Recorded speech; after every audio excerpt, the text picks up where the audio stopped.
अशर शरीफ साहब की जी बड़ी कॉम्प्रिहेंसिव फैक्ट फाइंडिंग रिपोर्ट जो है लगभग कोई 585 पेजेस की मेरे सामने है और इसमें कोई एस्पेक्ट ऐसा नहीं है जो कवर ना किया गया और जितना कि पॉसिबल था। और मैं इस बारे में आज कोर्ट ने भी अप्रिशिएट किया इस फैक्ट फाइंडिंग रिपोर्ट को और मैं भी खुद हैरान हूँ, सुबह से पढ़ रहा हूँ इसको।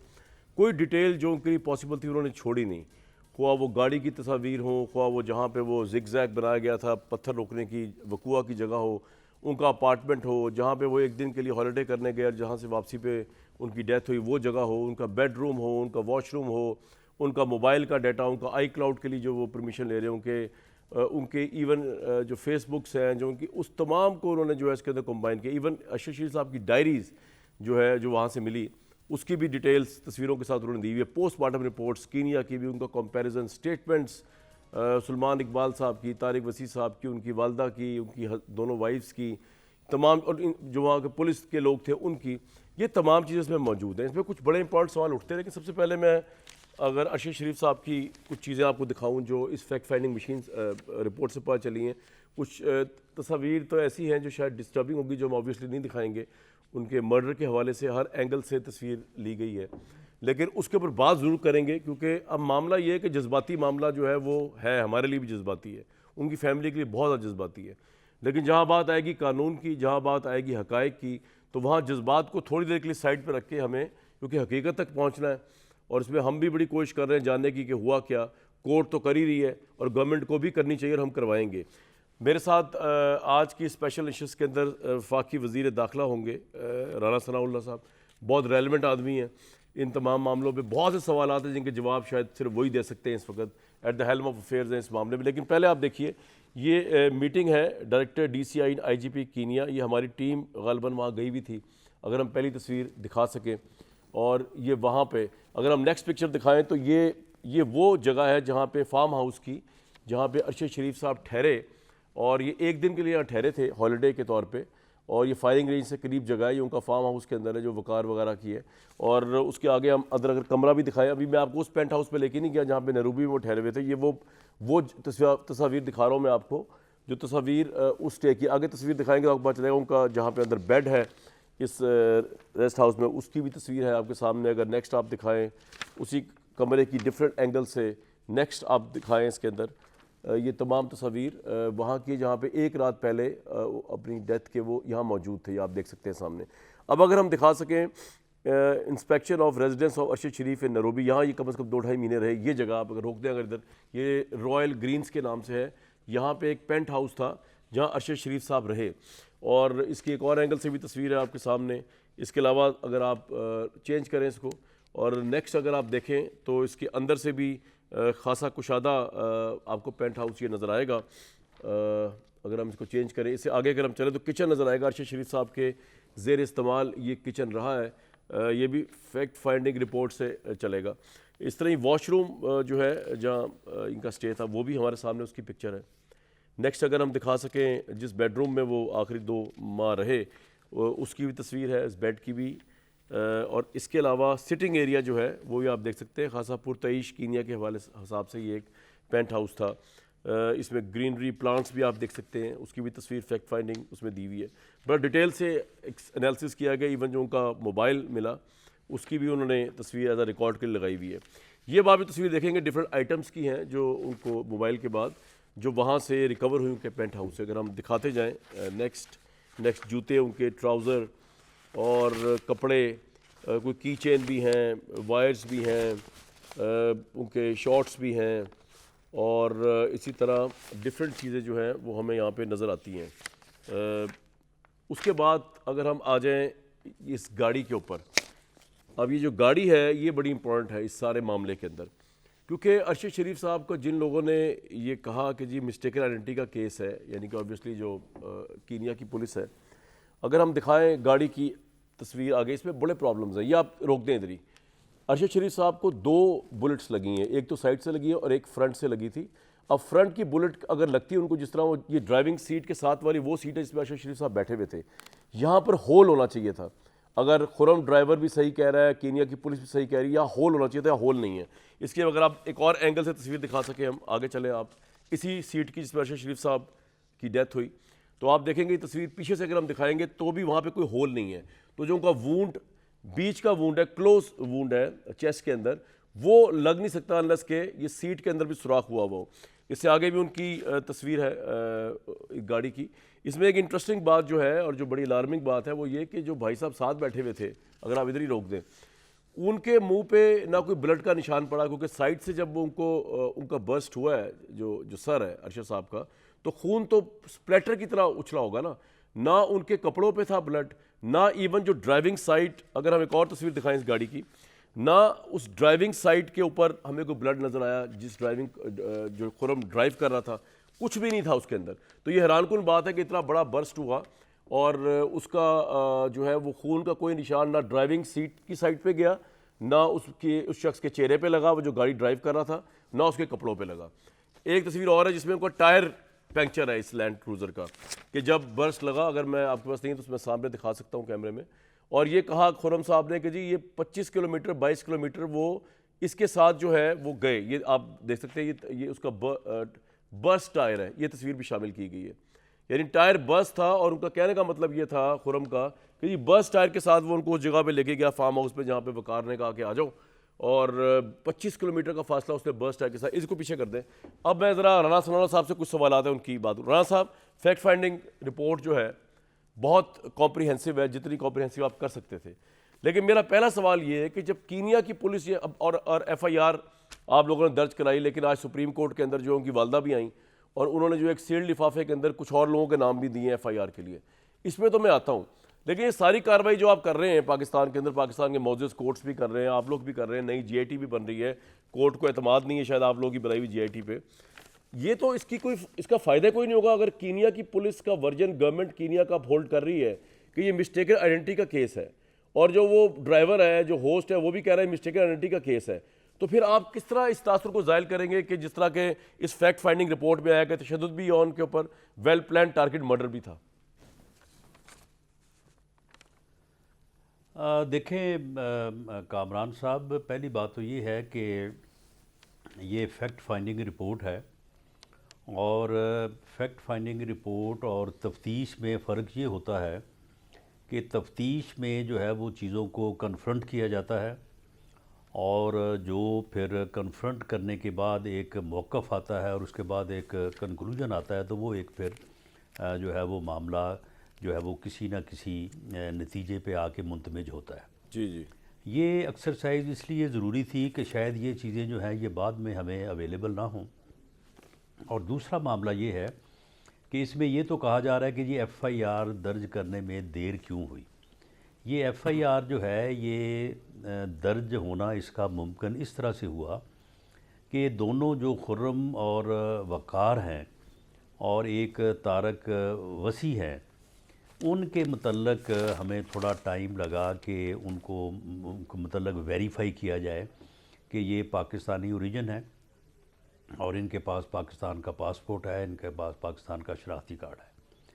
क्योंकि कानून में कोई भी पाकिस्तानी ओरिजिन या पाकिस्तानी जो है दुनिया, ठीक है राणा साहब, आपको ये टाइम तो लगा, मैं जरा जानना ही चाह रहा हूँ, लेकिन आपका फायदा कुछ नहीं होगा आपका, या वो ऐसा जुर्म करे अगर कीनिया जो यहाँ पे काबिले मुआखजा हो, सर, तो अगर फिर कीनिया की पुलिस कह रही है कि मिस्टेकन आइडेंटिटी है, तो फिर आप FIR दर्ज कराते भी रहे, ID कार्ड लाते भी रहे, उससे होगा क्या?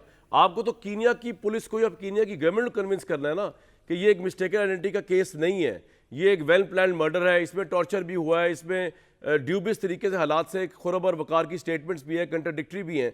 वो किस तरह आप कन्विंस करेंगे, और आपके पास क्या तरीका है कि आप खुरम और वकार को अपने पास लाके इन्वेस्टिगेट करें? देखें, खुर्रम और वक़ार जो हैं ये हमारे नामज़द मुल्ज़म है FIR के, और इनको हम बाकायदा जो है वो बुलाएंगे कि भई आपके ख़िलाफ़ प्रिमा फ़ेशी ये इल्ज़ाम जो है वो सामने आ रहा है। हम ये नहीं कहते कि आप मुजरम हैं या आप वाकई मुल्ज़म हैं, लेकिन एक एविडेंस जो है वो लीड कर रही है इस तरफ, तो आप आएँ और आगे शामिल तफ्तीश हों और अपना मौक़िफ़ जो है वो पेश करें। अगर वो आ जाते हैं तो फिर उसके बाद बात जो है वो आगे चलेगी, अगर वो नहीं आते तो फिर उनके खिलाफ हम प्रोसीड करेंगे। नहीं, लेकिन राणा साहब, उनको अपने कानून के मुताबिक फैक्ट फाइंडिंग रिपोर्ट में लिखा हुआ है कि आपका कीनिया के साथ ऐसा कोई एग्रीमेंट नहीं है, ना आप उनके क्रिमिनल्स को यहाँ ला अपने क्रिमिनल्स को या अपने मुल्जिमान को यहाँ ला सकते हैं, तो आप जो कार्रवाई करेंगे उसको तो फ़ायदा कुछ नहीं। वो कनाडा के नेशनल हैं, उनके पास परमानेंट रेजिडेंस जो है कीनिया की है, और कीनिया की गवर्नमेंट को जब तक आप कन्विंस नहीं करते, या आपने कोई अटैम्प्ट किया तो हमें बताएं कि आगे, क्योंकि शहबाज शरीफ साहब ने कहा कि उन्होंने कीनिया के प्रेसिडेंट से बात की है, लेकिन उन्होंने क्या जवाब दिया ये हमें नहीं पता। तो जब तक आप उन कीनिया की गवर्नमेंट को कन्विंस नहीं करते कि जी इन्वेस्टिगेशन के लिए इनको यहाँ लाया जाए, तो किस तरह मामला आगे चलेगा? आप FIR जितनी भी काट लें। देखिए कामरान साहब, बात ये है कि एक तो ये है कि किसी भी गैर मुल्की या जो है वो जो हमारा नेशनल नहीं है उसके ख़िलाफ़ हम यहाँ पे कोई क्रिमिनल प्रोसीडिंग जो है वो नहीं कर सकते। अब ये इंटरनेशनल कानून है, अब इसमें तो हम तब्दीली नहीं ला सकते। दूसरा, जो आप बात कर रहे हैं ये बात दुरुस्त है और ये काम काफ़ी मुश्किल है, लेकिन अब इसको मुश्किल समझ के अगर हम शुरू ही ना करें तो फिर कल को हम इसका क्या जवाब देंगे? हमें शुरू करना चाहिए, हमें कोशिश करनी चाहिए, इंटरनेशनल एजेंसीज़ को इन्वॉल्व करना चाहिए। ठीक वो है। एक सहाफ़ी थे, सहाफ़ी एजेंसीज़ की मदद लेनी चाहिए, बिल्कुल करना चाहिए। उसके बाद जो है वो अगर हम करेंगे तो कामयाबी होगी ना। मैं आपको व्यूअर्स अभी इनकी अभी नहीं, अभी थोड़ी देर में आपको मैं डायरी के कुछ पन्ने दिखाऊंगा जो अरशद शरीफ साहब की आखिरी मिली है वहाँ से, पेंट हाउस से। उसमें इमरान खान साहब के मतलब भी लिखा हुआ है, मरीम नवाज साहब के मतलब लिखा है। मैं आपको पढ़ के सुनाऊंगा लेकिन कुछ लम्हों में। राना साहब, आज जो उनकी वालदा आई, उन्होंने एक सील्ड लिफाफा दिया कोर्ट को, और वो जब लिफाफा खुला तो समझ आया कि आप लोग तो पाकिस्तान से बाहर लोगों को मुलजिम बना रहे हैं, लेकिन उनकी वालदा जो है उन्होंने पाकिस्तान के अंदर जो है कुछ लोगों को नामजद किया है। मैं नाम इसलिए लेना नहीं चाह रहा कि हम अपने जो अहम तरीन लोग हैं जो बड़ी सेंसिटिव पोस्ट पे होते हैं वो कॉन्ट्रोवर्शियल करना नहीं चाहते, लेकिन उनकी वालदा का ये एप्लीकेशन देना, इसकी तो बड़ी एक वेटेज होगी। तो आपके ख्याल में अब कोर्ट डिसाइड करेगा इसको, और अगर कोर्ट आपको कहता है कि ये आप करें, ये इन लोगों के खिलाफ FIR दर्ज करें, तो आप क्या करें? क्योंकि उन्होंने तो आपकी 3 बंदों के FIR को रद्द कर दिया, उन्होंने तो सारे पाकिस्तान के अंदर जो नेशनल्स हैं उनके ऊपर FIR आयद की है। उसके बारे में क्या ख्याल है आपका? उनकी वालदा ने FIR के लिए रिक्वेस्ट की है। देखें उनकी वालदा जो है वो हमारे लिए बाइस एहतराम है, और उनकी वालदा के दुख में उनका गम जो है वो हमारे लिए उसकी बड़ी कदर है, और हम उनके साथ पूरी हमदर्दी रखते हैं। मामला ये है कि उनकी वालदा जो है वो इस वक्त कुछ ऐसे अनासर हैं जिनके ज़ेरे असर हैं, जो अपने ग्रोही और सियासी मकासद के लिए इस केस को और उस फैमिली को जो है वो इस्तेमाल करना चाहते हैं। ये उनकी जो कोशिशें हैं ये बिल्कुल हमारी नज़र में हैं। वो जो करते रहे हैं, जो कर रहे हैं, वो भी हमारी नज़र में है। हम उनकी वालदा की दरख्वास्त को इस केस का हिस्सा बनाएंगे, और उसके बाद जो इन्वेस्टिगेशन टीम है वो बिल्कुल पूरी तरह से जो है वो इसको इंक्वायर करेगी। अगर कोई एविडेंस किसी के ख़िलाफ़ मैसर आई तो बिल्कुल उसके ख़िलाफ़ कार्रवाई होगी, और अगर एविडेंस मैसर नहीं आई तो ठीक है, उनका एक अपना जो है वो सोच है, उनका एक अपना ख्याल है। हम भरपूर कोशिश करेंगे कि जो कार्रवाई सामने आए उससे उनको मुतमईन भी किया जाए। सर, ये जो अरशद शरीफ साहब के दोस्त अदील राजा, उन्होंने भी, और अरशद शरीफ साहब के दोस्त ने भी फैक्ट फाइंडिंग रिपोर्ट में कहा है कि दुबई में जो ऑफिशियल थे, उनका नाम तक दिया हुआ है, उन्होंने जो है सलीम अब्दुल्ला कोई है, उन्होंने विज़िट किया और उन्होंने फोर्स किया अरशद शरीफ साहब को कि वो कीनिया वो मतलब दुबई को छोड़ दें 48 घंटों के अंदर अंदर। आपकी टीम दुबई भी गई, आपकी क्या रिपोर्ट है, क्या ऐसा हुआ? क्योंकि मेरी रिपोर्ट के मुताबिक, जहाँ तक मैंने पढ़ा, शायद आपको इतना एक्सेस ही नहीं दी गई, आपको सही तरह जवाबात ही नहीं मिले वहाँ से जो पाकिस्तानी हाई कमीशन है, और कहा गया कि पाकिस्तान के ये ऑफिशियल लोग हैं जिन्होंने सब कुछ किया। आपकी इसके बारे में क्या टेक है? देखें, दुबई से इस किस्म की हमारे पास एविडेंस तो कोई नहीं है, हेर से एविडेंस है।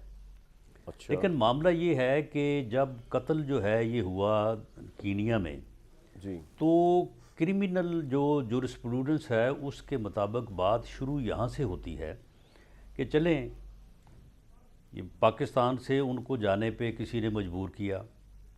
इमरान खान साहब ने पूरी दुनिया के सामने कहा कि मैंने उनको मजबूर किया, मैंने उनको एक दफ़ा बुला के कहा, वो नहीं माने, फिर मैंने दोबारा उनको बुला के कहा कि वो आप जाएं। उसके बाद जो है उनके ख़िलाफ़ मुकदमात भी दर्ज थे, उनके ख़िलाफ़ एक फरमाइशी जो है वो थ्रेट अलर्ट भी जारी हुआ। लेकिन किसी को मजबूर करना कि वो एक जगह से दूसरी जगह चला जाए, अगर तो मजबूर करने वालों का जो है ये मंसूबा हो कि फ़लाँ जगह पे उसको पहुंचाया जाए, तो फिर मजबूर करने वाले भी उस जुर्म में भी शरीक पाए जाएंगे या समझे जाएंगे। मामला ये है कि मजबूर तो अगर दुबई में किसी ने किया जो हेर से एविडेंस है, लेकिन कीनिया उनका जाना जो है वो उन मजबूर करने वालों की या जिन पे इल्ज़ाम है उनकी वजह से नहीं है। कीनिया में तारक वसी साहब जो हैं वो एक निजी चैनल के ग्रुप के जो है वो साथ मुंसलिक हैं। उनका अरशद शरीफ साहब से पुराना तल्लक था। अरशद शरीफ साहब ने उनसे बात की, सलमान इकबाल साहब से बात की। वहाँ कीनिया भिजवाने और कीनिया ठहराने वकार और खुरम के पास जो है ये इंतज़ाम उन्होंने किया। राना साहब, ये सुलेमान इकबाल साहब का नाम कहने पे बार बार आप लोगों ने ऑनलाइन इस वीज़ा रिपोर्ट में मिला। लिया है, लेकिन सुलेमान इकबाल साहब का अपना बयान जो है वो ये कहता है कि पीएमएलएन की जो गवर्नमेंट है, मैं आपको पढ़ के सुना देता हूँ, ये पॉइंट बड़ा अहम है कि Suleman Iqbal told that he is also facing some threats, nobody has given him threat physically, but 2 or 3 times he felt that some people chased him in London and New York. He told that in previous government of PMLN, numerous cases were registered against him. Even one case of sedition was registered against him and one of the this and that. तो वो तो ये कह रहे हैं कि आपकी government जो है रिएक्शनरी है सुलेमान इकबाल साहब के खिलाफ, इसलिए शायद रिपोर्ट में भी बार बार आपने जो कंट्राडिक्शंस की एक स्टेटमेंट है जिसका नाम है डिस्कशन एंड डिडक्शन, उसमें भी आपने सुलेमान इकबाल साहब पे एक तरह का ड्यूबियस करने की कोशिश की गई, इसी वजह से शायद वो ये कह रहे हैं। नहीं कामरान, बात यह है कि 2-3 चीज़ें जो है ना, हम बिल्कुल सलमान इकबाल साहब के साथ हमारे अच्छे तल्लुकात नहीं हैं। सलमान इकबाल साहब अगर पीएमएलएन के मतलब ये सोचते हैं तो उन्हें इसका हक हासिल है, लेकिन मामला ये है कि अरशद शरीफ वकार और खुरम का पहले से वाकिफ़ नहीं है, वो इनको जानता नहीं था, ये एविडेंस मौजूद है। तारक वसी ने वकार को फ़ोन किया और उसे कहा कि ऑनलाइन वीज़े का इंतज़ाम करे अरशद शरीफ मरहूम के लिए, एविडेंस मौजूद है। तारक वसी को सलमान इकबाल ने ये कहा कि आप जो है वो इसके लिए बंदोबस्त करें, ये एविडेंस मौजूद है। जिस होटल में अरशद शरीफ साहब ठहरे हुए थे उस होटल से वो बाद में शिफ्ट हो गए और वो शिफ्ट हुए हैं सलमान इकबाल साहब की जो है वो रहायशगाह के ऊपर, इसकी एविडेंस मौजूद है। उसके बाद जब अरशद शरीफ चले गए अरशद शरीफ साहब सुलेमान इकबाल साहब की रिहायशगाह में मुकीम थे नैरोबी में, आप ये कह रहे हैं वो तो वकार की उसमें थे, पेंट हाउस में। यानी वहाँ से एविडेंस ये है कि जब होटल में ठहरे हुए थे, अच्छा दुबई तो में, होटल में जो है वो उनको दुबई में जी, तो उनको किसी ने कहा कि जी आप चले जाएं, तो उन्होंने फिर समझा कि शायद मुझे यहाँ पे कोई देख रहा है या मेरा मालूम हो गया, तो वो फिर वहाँ से शिफ्ट हो गए और वो फिर सलमान इकबाल साहब की रहायशगाह पे या इनके भाई की रहायशगाह पे वो जाके तो ठहर गए। ये बात एविडेंस में मौजूद है। अच्छा, अब इसमें किसी और का तो कोई अमल दखल नहीं है उनको कीनिया भिजवाने में। अब वो कीनिया चले गए, कीनिया जाके वो वकार साहब के फ़्लैट में ठहरे, वही उनके मेज़बान थे, वही उनको जो है वो वहाँ पे ठहराने वाले थे। तकरीबन वो 2 माह रहे या किसी और जगह नहीं गए, किसी से उन्होंने रब्ता नहीं किया। अब वहाँ पे जो वारदात हुई है, वारदात या ये जो जुर्म हुआ है, वो जिस तरह से हुआ है वो वकार और खुरम को इससे अलहदा नहीं करता। देखिए सर, वकार और खुरम को अगर नहीं करता आपके नज़दीक, सुलेमान इकबाल को किस तरह करता है? सुलेमान इकबाल तो जान बचाने के लिए कर रहे होंगे ना, वो अरशद शरीफ से दोस्ती भी थी, भाई भी थे उनके। नहीं तो फिर उन्होंने वकार और खुरम के पास भेजा ना, तो वकार और खुरम के कंडक्ट के वो जिम्मेदार नहीं है। अच्छा राना साहब, एक बात भी और बताइएगा, कौन लोग मैं बड़ी मोहतात गुफ्तगू करना चाह रहा हूँ आपसे एक पॉइंट के ऊपर, मैं चाह नहीं रहा इसको खोला जाए क्योंकि मामला सेंसिटिव है, लेकिन क्योंकि आपकी फैक्ट फाइंडिंग रिपोर्ट में ये आया हुआ है कि पेंट हाउस जो उनके ज़ेर इस्तेमाल था अरशद शरीफ साहब के, उससे आपको कुछ ऐसी चीज़ें मिली जिससे आपको वकार के बयान पे डाउट हुआ कि जिनकी वो चीज़ें थीं, जो भी कपड़े थे या जो कुछ भी था, तो वो आपने वकार से पूछा तो वकार ने बताया कि उनके किसी मिलने वाले के वो कपड़े हैं। तो उसके बाद आपने फैक्ट फाइंडिंग उसमें लिखा हुआ है कि जी वो वकार जो है वो उसकी कंट्रडिक्शन ये कि वो तो कह रहा था इस पेंट हाउस में कभी कोई आए ही नहीं, तो ये कपड़े वहाँ किस तरह आ गए? तो क्या आप इसको, इस पॉइंट को, जिसमें मैं डिटेल में नहीं जा रहा, लेकिन क्या आप इसको भी कोई इन्वेस्टिगेशन को इस डायरेक्शन में भी देख रहे हैं? सिर्फ एक वाकया जो आप लोगों ने लिखा हुआ है इस फैक्ट फाइंडिंग में, and that's why I am discussing with you, क्या इम्पैक्ट है इस वाकये का आपके नज़दीक? देखें कामरान साहब, ये जो जिस बात की आप निशानदेही कर रहे हैं, इस तरह की जो कुछ चीज़ें हैं उसको हमने इस रिपोर्ट से हटाया भी है, और जो फैक्ट फाइंडिंग नहीं, लेकिन लिखा है आपने फैक्ट जो फाइंडिंग में है ये। करने लोग गए थे। जी जी। हाँ, लेकिन उसकी हमने डिटेल नहीं दी, उसकी डिटेल नहीं दी। एक दो जगह एक दो चीज़ें और भी हैं, उनको भी हमने जो है वो हटाया। और उसकी वजह ये है कि जब तफ्तीशी टीम तफ्तीश करेगी तो ये चीज़ें जो हैं उन तफ्तीशी टीम के सामने बयान की सूरत में जो है वो रख दी जाएंगी, वो इस पहलू को डिटेल में जाके डिस्कस कर लें। लेकिन अगर इन चीज़ों को हम इस तरह से जो है वो थोड़ा ज़्यादा उभारेंगे तो उसके जो है ना नहीं वो बिल्कुल ना उभारे, बड़ा अच्छा आप ना उभारे, इसमें तो आपने खैर लिख दिया, लेकिन अच्छा ना उभारे। लेकिन मैं ये कह रहा हूँ for the sake of investigation आपके नज़दीक ये पॉइंट भी होगा, मैं सिर्फ ये पूछ रहा हूँ कि नहीं होगा। ये इसका जो है वो अब मैं इसके ऊपर नहीं बात करनी चाहता। ठीक। लेकिन ये है कि इसमें कुछ चीज़ें जो है वो ऐसी हैं कि जिनके ऊपर जो है वो जब तक थारो इन्वेस्टिगेशन हो, देखिए फैक्ट फाइंडिंग इन्वेस्टिगेशन नहीं है। ठीक है राणा साहब, अच्छा वक्त के लिए तो मुझे बताइए कि आपने उनके जो मोबाइल मिल गए या जो लैपटॉप मिल गए या जो यूएसबी मिली, उससे जो डाटा डिराइव किया उसमें क्या है, वो क्या उसमें कोई ऐसी बात है जो आवाम से आप शेयर करना चाहते हैं? हाँ नहीं, वो मैं शेयर नहीं करनी चाहता, और मैं समझता हूँ कि वो शेयर जो है वो होगी इन्वेस्टिगेशन टीम से। ठीक है। इन्वेस्टिगेशन टीम जो है वो उसके ऊपर फिर किसी नतीजे पे पहुंचे तो फिर वो आवाम से अगर शेयर करना चाहे तो करे। सही। तो और आपको लगता है कि जो उनकी वालदा ने जो एप्लीकेशन दी है उसको तो आप फिलहाल एंटरटेन करने की पोजीशन में नहीं है, और आप नहीं करेंगे और होगा भी नहीं ऐसा? नहीं, हम नहीं, देखे हम उसके ऊपर देखें, इसमें जो भी किया, यानी खुदा ना खास्ता ये काम खुर्रम ने और वकार ने किया है। उन्होंने किसी के कहने पे किया, वो आप हो, मैं हूँ, कोई और हो, मामला ये किया उन्होंने ही है। वो बंदे जो हैं वो किसके वाकिफ़ थे, किसने उनके पास जो है वो अपना भेजा, अपना जो है वो अरशद शरीफ मरहूम को, वहाँ पे क्या वजूहात बनी, ये वो बंदे दो या तो वो जब अंडर इन्वेस्टिगेशन है वो बता सकते हैं, या फिर जिन्होंने उनके पास भेजा वो बता सकते हैं। आप देखना जब ये वाक़या हुआ है उसने दूरी दुनिया में सबसे पहले जो है वो सलमान इकबाल, तारक वसी को फ़ोन किया उसने। ठीक। तारक वसी ने फिर फ़ोन किया सलमान इकबाल को, सलमान इकबाल ने बाद में जो है वो फ़ोन किया उसको, वकार को। तो मामला ये है कि मैं ये नहीं कहता कि ये उस ठीक है राणा साहब, इस पे हम आपके साथ हैं, लेकिन उस जुर्म से अब आप एक रिलेटेड क्रेडिबल जेटी बनाने जा रहे हैं, बड़ी अच्छी बात है। सकती। ठीक है, बड़ी अच्छी बात। दूसरा मुझे इस तरह जाते जाते ये बता दीजिए, ब्रेक से पहले पहले आप जा रहे हैं अब, कि इमरान खान साहब का ये जो सारा मामला चल रहा है इसके अंदर जरदारी साहब की तरफ से खबर आई कि वो कह रहे हैं जी हमदा शहबाज नेक्स्ट कैंडिडेट नहीं होगा। चौधरी शुजात को जरदारी साहब ने कहा है, वज़ारत आला का परवेज़ इलाही होंगे, इसलिए कोई डील हो रही है आपस में, ऐसा है कुछ, ताकि सहमियाँ ना टूटें?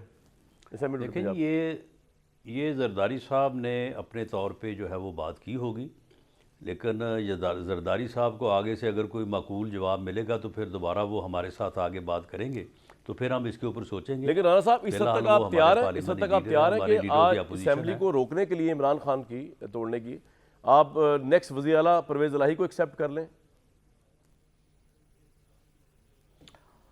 बहरहाल इस बारे में मैं कोई इस तरह से फैसला तो नहीं कर सकता, ये इत्तेहादी हुकूमत का, जरदारी साहब फैसला करेंगे आप लोगों का सबका और लाइटर नोट नहीं, जरदारी साहब ने तो एक प्रपोजल दी है ना, वो प्रपोजल एक्सेप्ट भी हो सकती है, वो रिजेक्ट भी हो सकती है। जरदारी साहब ने पहले प्रपोजल दी थी, हमने एक्सेप्ट कर ली, बाद में चौधरी परवेज़ इलाही ने रिजेक्ट कर दी। ये तो फिर ऐसे ही होता है ना। और राइट, और राणा साहब एक बात और मेरे जहन में आई थी, पता नहीं इधर उधर हो गई है, लेकिन बहरहाल मुझे बता दें, हाँ, नवाज शरीफ साहब के हवाले से कि बताया ये जा रहा है, या सादिक साहब क्लेम कर रहे हैं कि वो जनवरी में वापस आ रहे हैं, ये बात सही है? ये क्लेम तो पिछले साल दिसंबर से हो रहा है। मामला ये है कि जिस दिन उन्होंने आना हुआ वो बाकायदा जो है वो पार्टी को भी आगाह करेंगे और बाकायदा जो है वो खुद बताएंगे कि मैं वफाकी वज़ीर दाखिला राना सलाउल्लाह साहब ऐसा मौजूद थे। राना साहब बहुत शुक्रिया आपको। मैं ब्रेक में जाने से पहले व्यूअर्स एक चीज़ दिखा दूँ, friends of Imran Khan research बड़ी ज़बरदस्त थी अरशद शरीफ साहब की, उसमें वो ये नहीं देखते थे कि कौन उनका हमायती है या किसी को लाइक करे डिसलाइक करते। उन्होंने एक, अगर दिखाया उनकी डायरी में से एक पेज है, उन्होंने लिखा है friends of Imran Khan list of 10 people who can be described as friends Imran Khan साहब के. At some stage Imran Khan describe them as friend. List of businesses of the friend. Did the friends benefit since August 2018 in any manner, जैसे जबकि इमरान साहब की government आई. Any policy decision which benefited the companies of the friends, this and that. तो मैं कहने का मतलब ये है कि वो, अगर हम ये समझे कि वो किसी के साथ थे, नहीं, वो सहाफ़त के साथ थे एट लार्ज. मुझे एक ब्रेक पे जाना है, उसके बाद तहरीक इंसाफ के एक बड़े जियाले और उभरते हुए जो है लीडर, उनसे बात करेंगे सारे पॉलिटिकल मामला में ब्रेक के बाद.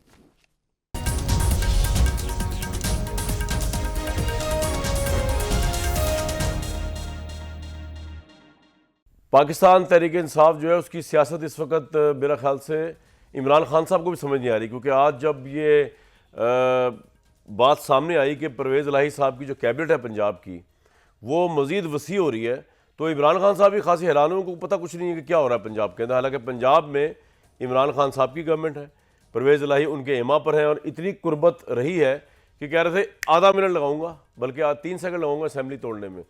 लेकिन इमरान खान साहब का जो बयानिया है फ़ौज को लेकर, इवन जनरल बाजवा को लेकर, उसको जिस तरह उससे टकराव किया है चौधरी परवेज़ इलाही ने और मोनिस इलाही ने, और जिस तरह उन्होंने जो एक थ्रेट इमरान खान साहब ने कायम किया था कि जनाब मैं अब ये मान नहीं रहे, अब ये कुछ कर नहीं रहे, मेरी बात नहीं सुन रहे, मैं इरेलेवेंट नहीं हो सकता पॉलिटिक्स से, और मैं पॉपुलर हूँ, मैं इलेक्शन करा. बिल्कुल सही बात थी. मैं इमरान खान से एग्री करता हूँ कि लॉन्ग मार्च के बजाय उन्होंने उस मौके पर यह डिसाइड किया. लेकिन वो जो डिसीजन था उनका कि असेंबलियाँ तोड़ने का, और वो जो थ्रेट था वो तलवार थी, उसको तो आहिस्ता आहिस्ता परवेज़ इलाही खुद ख़त्म करते जा रहे हैं.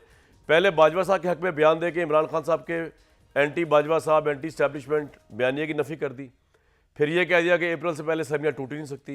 फिर आज काबीना में तोसी इमरान खान को बताए बगैर, जो कि लाहौर में बैठे हुए हैं, तो जब आप तोसी का प्लान बना रहे हो तब तो आप असेंबलियाँ नहीं तोड़ सकते. अली महमूद खान साहब हमारे हर दिल अजीज़ जो हैं वो पार्टिसिपेंट हमारे साथ हैं. अली भाई भी ये समझा दीजिए कि घर को आग लगी घर के चिराग से वाला मामला चल रहा है, या इतनी जमहूरियत हो गई है कि आपके अपने पार्टी का सीएम आप कंट्रोल में नहीं है, या फिर ये कि इमरान साहब को इदराक है इस चीज़ का कि जो उन्होंने प्रेशर बिल्ड किया था इस गवर्नमेंट के ऊपर, उसको परवेज़ इलाही ने उससे हवा निकाल दी है, खासतौर पर आज काबीना में तोसी की बात करके. जी बहुत शुक्रिया. बिस्मिल्लाहिर्रहमानिर्रहीम. अल्लाहुम्मा सल्लि व सल्लिम मुबारक अला सय्यिदिना मुहम्मद रसूलुल्लाह खातमुन नबीय्यीन सल्लल्लाहु अलैहि व सहबिहि वसल्लम. कामरान साहब बहुत शुक्रिया. बड़ा एक अहम इशू आपने डिस्कस किया है, लेकिन आज की तारीख का सबसे बड़ा अहम और सबसे इम्पोर्टेंट इशू अरशद शरीफ शहीद की वालिदा की सुप्रीम कोर्ट ऑफ पाकिस्तान आमद है. और मैं उस पर एक बात करके फिर आपका जवाब देता हूँ कि मेरे लिए बड़ा मूविंग था कि जब शहीद की माँ सुप्रीम कोर्ट आई, और वो माँ जो 2 शहीद इस कौम को दे चुकी है, व्हील चेयर पर बैठ के इंसाफ के लिए आई है सुप्रीम कोर्ट में, और हमें अपने सुप्रीम कोर्ट पर एतमाद है. और मैं ये समझता हूँ कि उनकी माँ की तसल्ली और तशफ़ी होनी चाहिए. वो FIR जो भी दर्ज कराना चाहती हैं, जो भी उनके नुक्ता नज़र से दुरुस्त है वो करा दें. बाकी तो ज़ाहिर है कानून का अमल हरकत में आएगा, और FIR में नाम आने का मतलब मुजरिम बनना नहीं होता. मुलजिम होते हैं आप, जो है एक्विट भी हो सकते हैं, FIR से नाम निकल भी सकता है. लेकिन ये शहीद की माँ का हक़ है कि जिस तरह उसकी तसल्ली हो वो हो, क्योंकि इससे पूरा एक बहुत बड़ा सवालिया निशान खड़ा हो गया हमारे इस अदल के निज़ाम पे कि 40 दिनों बाद तो उनकी बेचारी की सुनवाई हुई है. तो ये हम सब की ज़िम्मेदारी है कि हम जो शहीद के जो कातिल हैं उन तक हम पहुँचें. और ये एक ऐसा इम्तिहान है जिससे हमारे पूरे जुडिशल सिस्टम को गुजरना होगा, और हुकूमत की ज़िम्मेदारी है, वज़ीर-ए-आज़म शहबाज शरीफ साहब की भी. तो आज बड़ा एक अहम दिन था, और मैं अप्रिशिएट करना चाहता हूँ सुप्रीम कोर्ट को एक बार फिर उन्होंने इसका जो है वो सो मोटो लिया. मुस्लिम लीग नून के एक माथे का एक कलंक का टीका रहेगा कि सुप्रीम कोर्ट को इंटरफेयर करना पड़ा.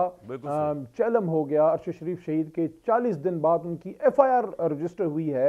ये FIR अगर उनकी माँ की मर्जी की नहीं करनी थी तो ये वाली तो पहली रात हो जानी चाहिए थी. बहरहाल हम आप और हम मिडिल क्लास लोग हैं, आपसे 99% एग्री करता हूं अली भाई, बिल्कुल आप हमारी कब्रें इधर हैं, हमारे बच्चे इधर हैं, ना मेरे पास, और मेरे ख्याल में आपके पास भी, मेरे पास तो ना बाहर का कोई पासपोर्ट नहीं, मेरे पास भी नहीं है, पाकिस्तानी पासपोर्ट, और हमने इधर ही मरना है, हमने इधर ही जीना है, हमने इस मुल्क बनाना है जिसके लिए अरशद शरीफ ने और जिसके लिए अरशद शरीफ शहीद ने शहादत दी है. कि बहरहाल ये मेरे दिल के कुछ जज्बात थे. मैं अप्रिशिएट करता हूं सराखों पे कि इस कौम के 2 शहीदों की माँ दो शहीदों की मां सुप्रीम कोर्ट व्हील चेयर पर बैठ के इंसाफ मांगने आई है। यहां वो बात याद आती है जो हुजूर नबी करीम सल्लल्लाहु अलैहि वसल्लम ने फरमाई थी कि तुमसे पहले बड़ी कौमें तबाह हुई जो ताकतवर के लिए कानून और कमजोर के लिए और बनाती थी। आते हैं पंजाब पे। कामरान भाई, आपने सवाल किया है। देखिए, परवेज इलाही साहब ने एक बात की है और मैं तो जब तक वो उस बात की मुखालफत नहीं करेंगे, वो मेरे पंजाब के वज़ीर आला हैं, मेरे लिए काबिल एहतराम हैं। उनकी अपनी एक जमात है, उनकी अपनी एक सियासत है, वो जो तकरीबन सन 85-86 से उनकी चल रही है, उस पर ज़ाती कमेंट करने का मुझे हक़ नहीं है। मैं तो वो बात करूँगा जो उन्होंने पब्लिकली की है। और उन्होंने क्या कहा है? परवेज़ इलाही साहब ने ये बात की है कि इमरान खान साहब की अमानत है पंजाब की हुकूमत, और जब इमरान खान साहब कहेंगे मैं एक लम्हा देर नहीं करूँ। अभी तक इमरान खान साहब ने उनको ये नहीं कहा कि आप असम्बलियां तोड़ दें। जब वो तोड़ने का हुक्म करेंगे और खुदा न खास्ता अली भाई उन्होंने पब्लिकली कहा कि अप्रैल से पहले असेंबली नहीं टूट सकती, और उन्होंने आज काबीना में तौसीक का ऐलान करके इमरान खान साहब के बड़ा कमजोर किया उस मौक़िफ़ को। जी, ये इंटरव्यू है, मैं आपको सुनवाया तो उन्होंने इंटरव्यू दिया। मुझे पता है, आई नो, इस पर मैं खुद भी प्रोग्राम कर चुका हूं। परवेज इलाही साहब ने राय का इजहार किया है कि मुझे टूटती नजर नहीं आ रही या मुझे ये होता नजर नहीं आ रहा। उसकी वजह यह है वो जीरक सियासतदान है, वो समझदार आदमी है, उनको पता है कि जब इमरान खान साहब ने अली भाई मुझे एक बात बताए ना, उनको ये बताने की क्या जरूरत है? देखिए मेरी बात सुने, आप लोग एक जंग लड़ रहे हैं। अली भाई मेरी अर्ज सुने ना, अली भाई परवेज इलाही को आप आज डिफेंड कर रहे हैं, लेकिन आप आज अर्ली इलेक्शन पे जाती है तो फिर असेंबलियां तोड़ने की जरूरत ही नहीं। मेरी सर अर्ज सुन लें, परवेज इलाही साहब बड़े अच्छे एडमिनिस्ट्रेटर हैं, मैं तो उनकी बड़ी इज्जत करता हूँ, लेकिन मैं आज रिकॉर्ड पे हिस्सा बनाना चाह रहा हूं आपको, और अल्लाह ताला गवाह बना के आप ही होंगे, बल्कि आप क्या इमरान खान साहब होंगे कि वो कुछ अरसे में कहेंगे कि जिस तरह बाजवा साहब के मुतालिक आप लोगों ने कहा कि हमारी बहुत बड़ी गलती थी कि परवेज इलाही को जो है हमने सीएमशिप दी और आइंदा ये काम भी नहीं करेंगे। मेरे भाई, आपका पूरा एक हथियार था, आपने एक प्रेशर डाला हुआ था मीडिया के थ्रू, ऐलानात के थ्रू गवर्नमेंट के ऊपर कि अगर आप इलेक्शन फौरन नहीं कराएंगे हम इस में तोड़ देंगे। एक शख्स जो आपका वजीर आला, वो उस प्रेशर को जो है न्यूट्रलाइज करने पर लगा हुआ है।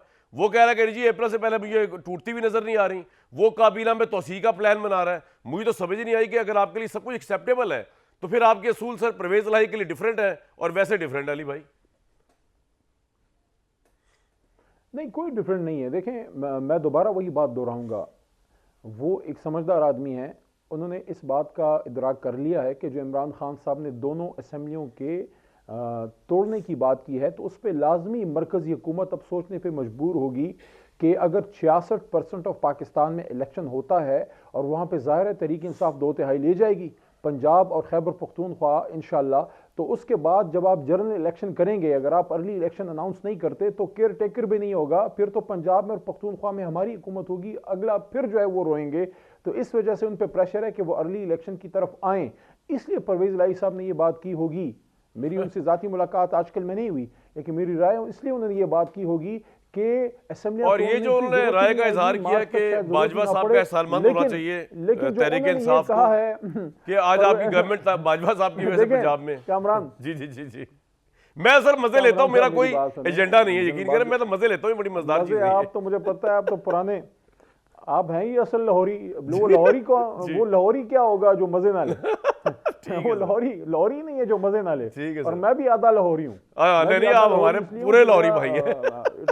मेरा फेवरेट शहर है, मेरा फेवरेट शहर है, लामा का शहर है, दाता का शहर है, और मेरा भाई उधर रहता है, उधर रहते हैं। Sir thank you. तो भाई आप मजे लें, लेकिन मैं आपका मजा खराब नहीं करना चाहता, सिर्फ इतना कहना चाहता हूँ कि जिस दिन परवेज इलाही साहब ने खान साहब के हुक्म की हुक्मतूली कर दी कि खान साहब कहें कि असम्बलियां तोड़ दो और वो ना कहें, तो सिर्फ उनको ये बयान हम याद दिलाएंगे कि आपने एक बात की थी कि अमानत है, एक लम्हा मैं देर नहीं करूंगा। लेकिन वो मौका भी आया ही नहीं, अभी खान साहब ने उनको ऑर्डर दिया ही नहीं, अभी खान साहब ने कहा ही नहीं कि असेंबली तोड़ो, आप अभी से परेशान हैं। बहरहाल सर, इमरान खान साहब, मैं तो देखे इमरान खान के लिए कुछ लिहाज से तो मुझे बड़े अच्छे लगते हैं ना, वो ठीक है, मुझे उनकी वो साजिश वाला बयानिए को मैंने अपने प्रोग्रामों के अंदर दलाइल के जरिए साबित करने की कोशिश की कि वो गलत है, लेकिन वैसे he is a honest man.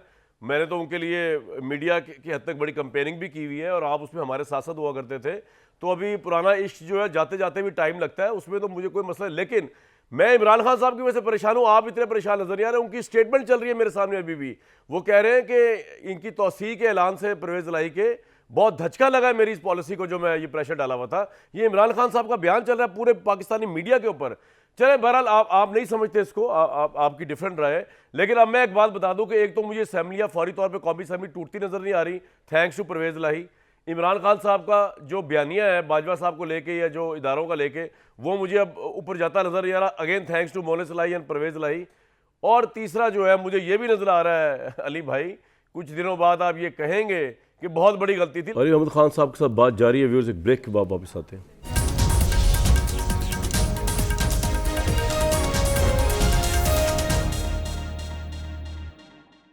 Arshad शरीफ साहब के कत्ल को लेकर जितनी तफसीलात आएंगी, हकायक आएंगे, हम आपको बड़ी जिम्मेदारी के साथ सबसे पहले कोशिश करेंगे इन्फॉर्म करने की इसी प्लेटफॉर्म से। मुझे दीजिए कल तक इजाज़त।